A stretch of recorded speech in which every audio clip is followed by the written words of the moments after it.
এটা তো ইতু পুজোর ঘট।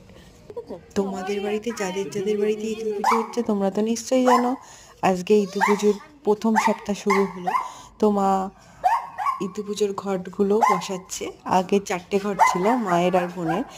আমার আজকে থেকে আবার নতুন 2টো ঘট এক্সট্রা হলো, 6টা ঘট। 6টা ঘট মা বসাচ্ছে। আমার ঘরটাও এবছর থেকে শুরু হলো।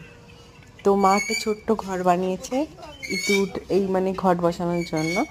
সব কিছু ধানের শীষ, গাঁদা ফুল, সর্ষে ফুল সব কিছু দিয়ে ঘরটাকে সাজাচ্ছে।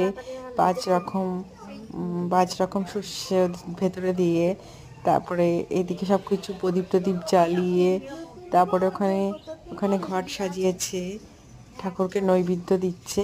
মা সকাল সকাল ঘুম থেকে উঠে নিজে হাতে সব কিছু গুছিয়ে নিয়েছে। আমাকে শুধু বললো আলপনাটা দিয়ে দিতে, আমি ফটাফট আলপনাটা দিয়ে নিলাম। কার কার বাড়িতে পুজো হচ্ছে